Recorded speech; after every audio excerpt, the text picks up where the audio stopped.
Vice President Cheney,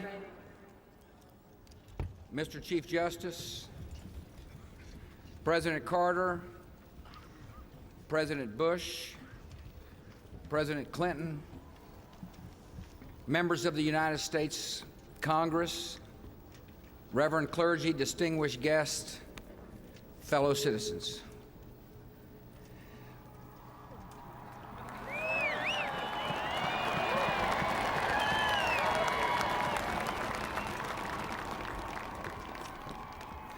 On this day, prescribed by law and marked by ceremony, we celebrate the durable wisdom of our Constitution and recall the deep commitments that unite our country.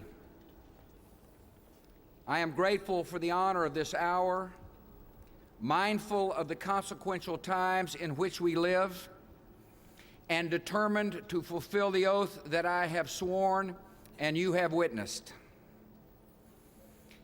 At this second gathering, our duties are defined not by the words I use, but by the history we have seen together.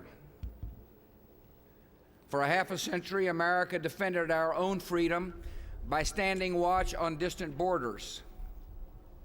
After the shipwreck of communism came years of relative quiet, years of repose, years of sabbatical.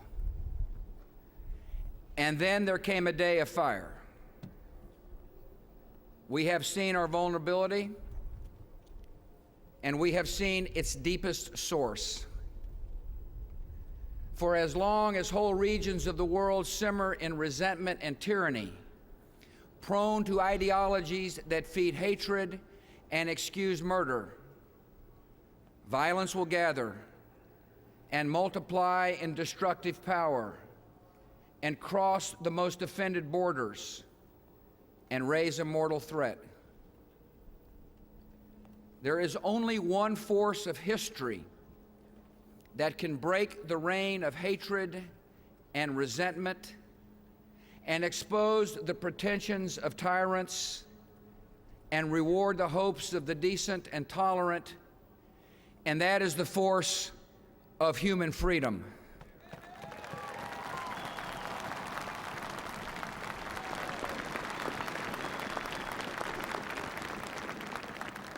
We are led by events and common sense to one conclusion: the survival of liberty in our land increasingly depends on the success of liberty in other lands.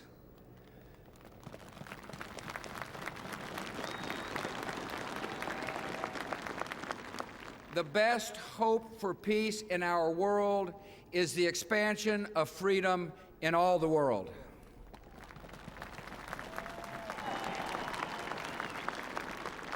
America's vital interests and our deepest beliefs are now one.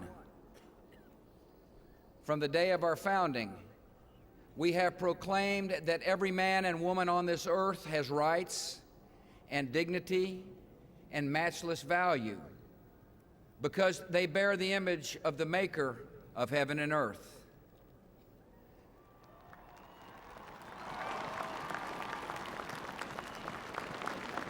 Across the generations, we have proclaimed the imperative of self-government because no one is fit to be a master and no one deserves to be a slave.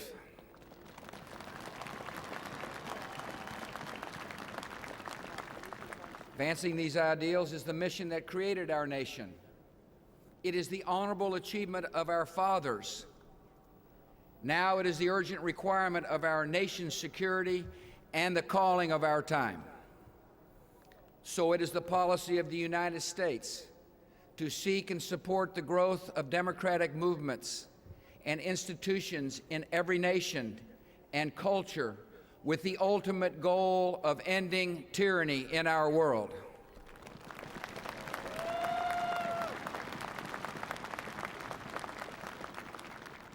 This is not primarily the task of arms, though we will defend ourselves and our friends by force of arms when necessary. Freedom, by its nature, must be chosen and defended by citizens and sustained by the rule of law and the protection of minorities. And when the soul of a nation finally speaks, the institutions that arise may reflect customs and traditions very different from our own. America will not impose our own style of government on the unwilling. Our goal instead is to help others find their own voice, attain their own freedom, and make their own way. The great objective of ending tyranny is the concentrated work of generations. The difficulty of the task is no excuse for avoiding it. America's influence is not unlimited, but fortunately for the oppressed, America's influence is considerable, and we will use it confidently in freedom's cause.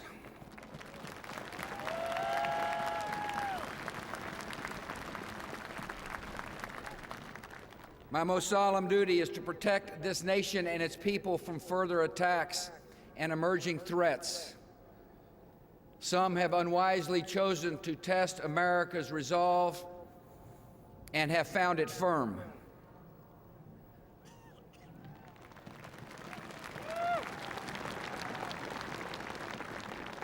We will persistently clarify the choice before every ruler in every nation, the moral choice between oppression, which is always wrong, and freedom, which is eternally right.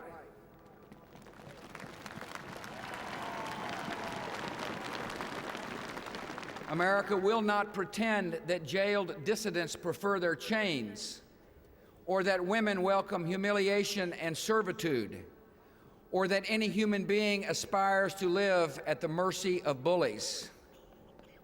We will encourage reform in other governments by making clear that success in our relations will require the decent treatment of their own people.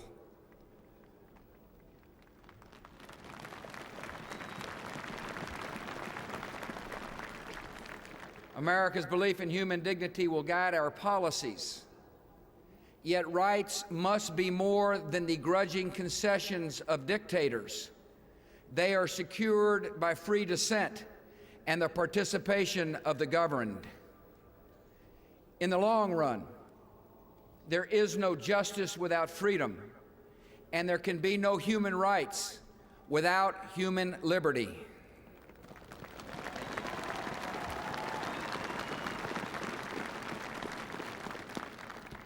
Some I know have questioned the global appeal of liberty. Though this time in history, 4 decades defined by the swiftest advance of freedom ever seen, is an odd time for doubt. Americans of all people should never be surprised by the power of our ideals. Eventually, the call of freedom comes to every mind and every soul. We do not accept the existence of permanent tyranny because we do not accept the possibility of permanent slavery.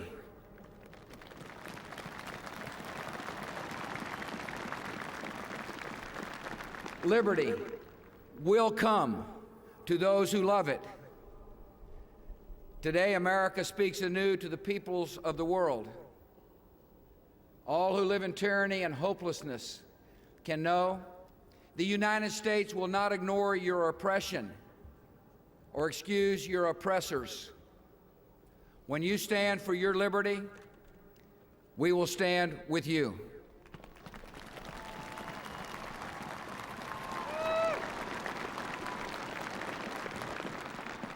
Democratic reformers facing repression, prison, or exile can know America sees you for who you are, the future leaders of your free country.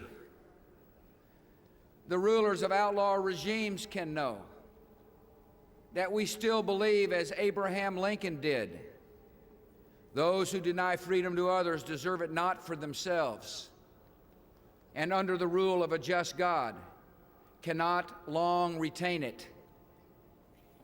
The leaders of governments with long habits of control need to know. To serve your people, you must learn to trust them. Start on this journey of progress and justice, and America will walk at your side.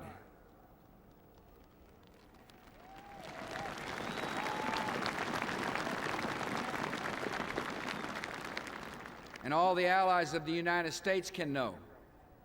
We honor your friendship, we rely on your counsel, and we depend on your help. Division among free nations is a primary goal of freedom's enemies.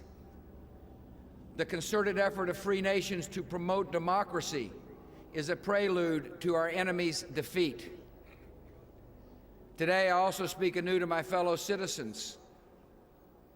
From all of you, I have asked patience in the hard task of securing America, which you have granted in good measure.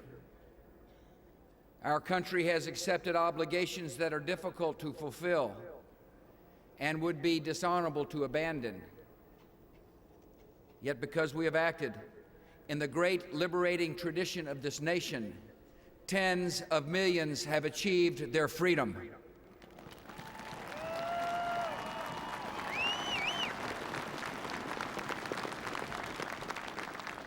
And as hope kindles hope, millions more will find it.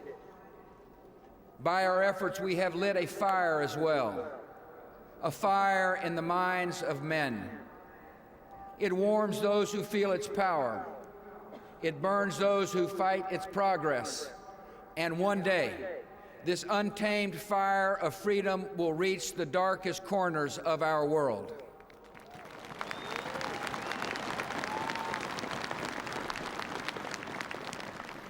Few Americans have accepted the hardest duties in this cause. In the quiet work of intelligence and diplomacy, the idealistic work of helping raise up free governments, the dangerous and necessary work of fighting our enemies.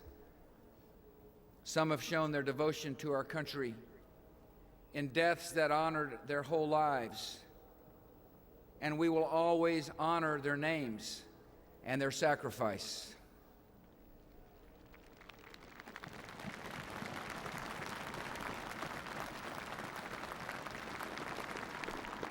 All Americans have witnessed this idealism, and some for the first time.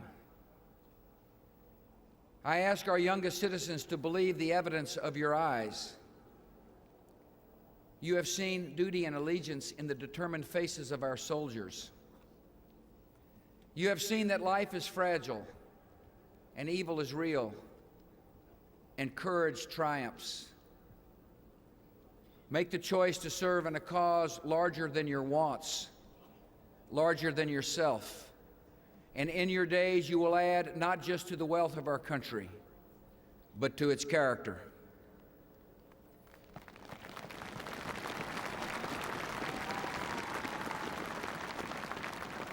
America has need of idealism and courage because we have essential work at home, the unfinished work of American freedom. In a world moving toward liberty, we are determined to show the meaning and promise of liberty. In America's ideal of freedom, citizens find the dignity and security of economic independence instead of laboring on the edge of subsistence. This is the broader definition of liberty that motivated the Homestead Act, the Social Security Act, and the GI Bill of Rights. And now we will extend this vision by reforming great institutions to serve the needs of our time, to give every American a stake in the promise and future of our country. We will bring the highest standards to our schools and build an ownership society.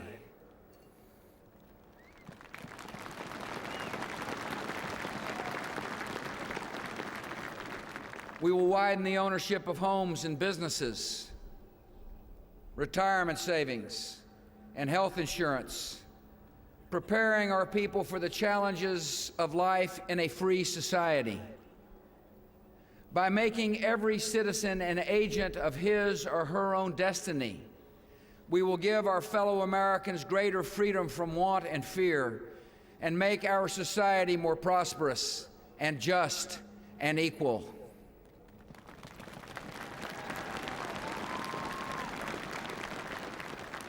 In America's ideal of freedom, the public interest depends on private character, on integrity, and tolerance toward others, and the rule of conscience in our own lives. Self-government relies, in the end, on the governing of the self. That edifice of character is built in families, supported by communities with standards, and sustained in our national life by the truths of Sinai, the Sermon on the Mount, the words of the Quran, and the varied faiths of our people. Americans move forward in every generation by reaffirming all that is good and true that came before, ideals of justice and conduct that are the same yesterday, today, and forever.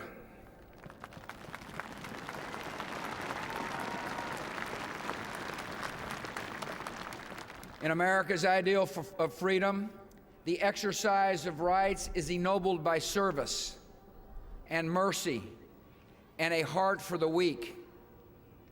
Liberty for all does not mean independence from one another.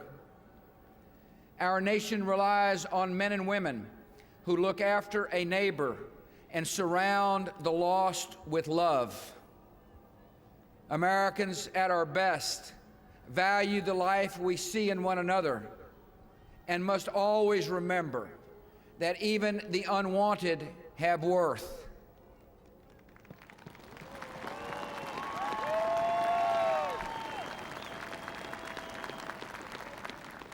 And our country must abandon all the habits of racism, because we cannot carry the message of freedom and the baggage of bigotry at the same time.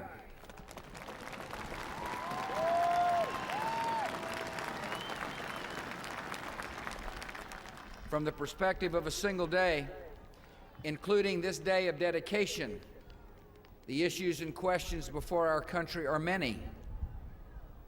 From the viewpoint of centuries, the questions that come to us are narrowed and few.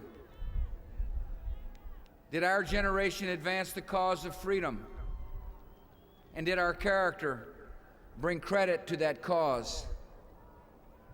These questions that judge us also unite us, because Americans of every party and background, Americans by choice and by birth, are bound to one another in the cause of freedom. We have known divisions which must be healed to move forward in great purposes, and I will strive in good faith to heal them. Yet those divisions do not define America.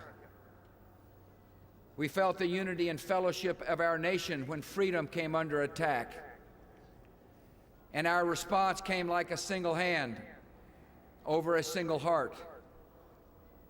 And we can feel that same unity and pride whenever America acts for good, and the victims of disaster are given hope, and the unjust encounter justice, and the captives are set free.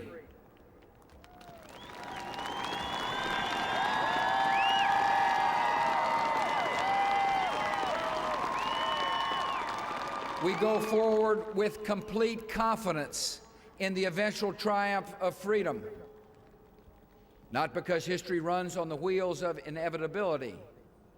It is human choices that move events. Not because we consider ourselves a chosen nation. God moves and chooses as He wills. We have confidence because freedom is the permanent hope of mankind, the hunger in dark places, the longing of the soul. When our founders declared a new order of the ages, when soldiers died in wave upon wave for a union based on liberty,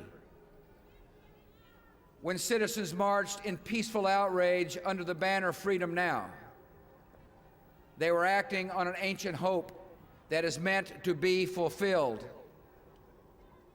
History has an ebb and flow of justice, but history also has a visible direction set by liberty and the author of liberty.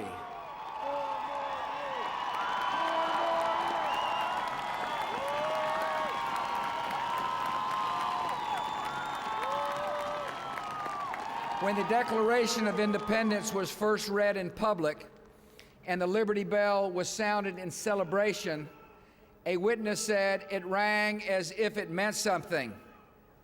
In our time, it means something still.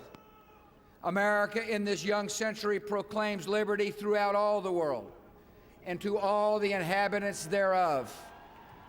Renewed in our strength, tested but not weary, we are ready for the greatest achievements in the history of freedom.